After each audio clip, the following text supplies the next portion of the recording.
Praise the Lord everyone. सबको जय मसीह की। मैं विश्वास करती हूँ आप ब्लेस्ड होंगे, आपके घर आने, आपके लोग, और खुदावन का रूह आज आपको टच करेगा, आज़ाद करेगा, और ये वचन आप लोगों की ज़िंदगियों में बोया जाएगा।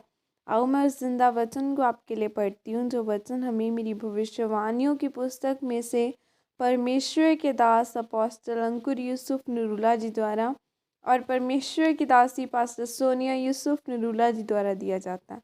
आओ मैं उस जिंदा वचन को आपके लिए पढ़ती हूँ।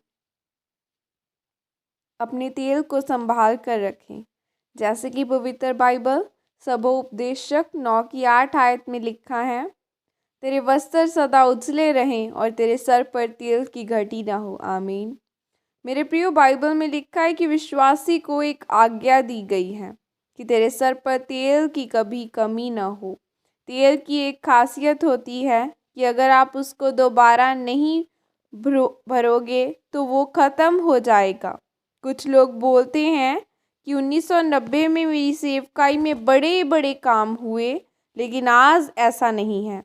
एक झूठ नहीं बोल रहे हैं कि किसी समय वो बड़े ही सफल थे, पर समस्या यह है कि वो अपने अभिषेक के तेल को बनाए नहीं रख पाते, परमेश्वर के साथ अपनी सहभागिता को कामयाब नहीं रख पाते। इसीलिए शैतान आपको पाप में गिराता है।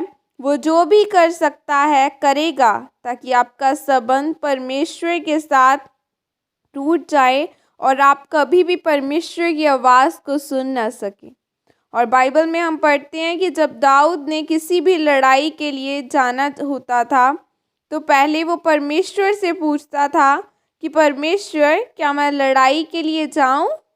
तो परमेश्वर उसको बताते थे कि सामने की तरफ से जाना है, इस बार सामने की तरफ से न जाना, पर उन पेड़ों में से होकर जाना, उन पर छापा मारना।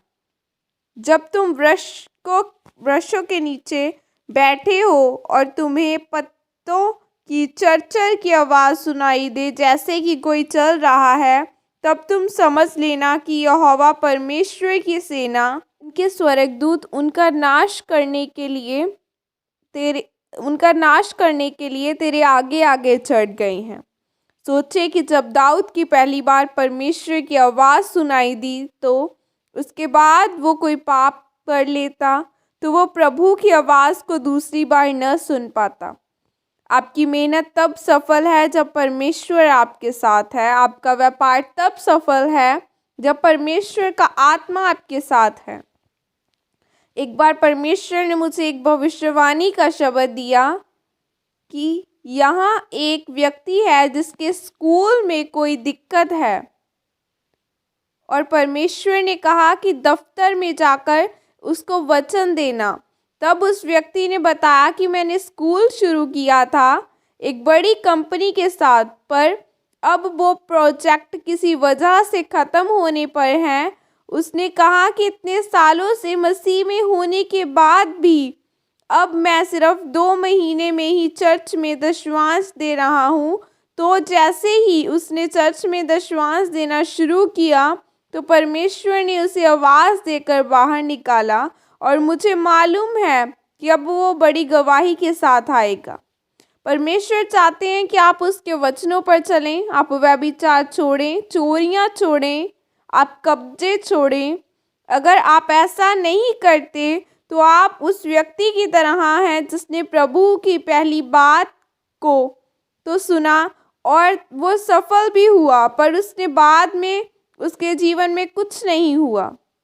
इसीलिए मेरे प्रियो, अगर आप अपने जीवन में यह चाहते हैं कि जिस तरह परमेश्वर ने दाऊद की अगुवाई की, वो अपने जीवन में 66 लड़ाइयाँ लड़ा और 66 लड़ाइयाँ को जीता, इसीलिए अगर आप चाहते हैं कि परमेश्वर आपकी अगुवाई करे तो आप भी अपने जीवन को पवित्रताई के साथ परमेश्वर के वचनों पर चलते हुए व्यतीत करें।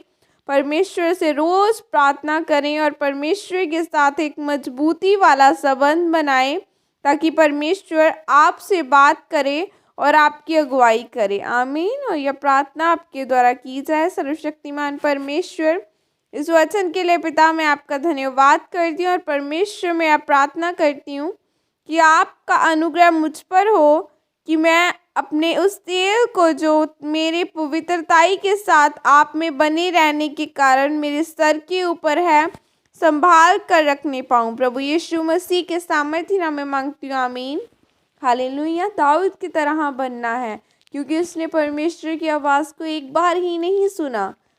क्या उसने खुदा की आवाज़ को एक बार सुना और दूसरी बार वो पाप में गिरा? नहीं, उसने 66 लड़ाइयाँ लड़ी वो, और 66 लड़ाइयाँ ही जीता।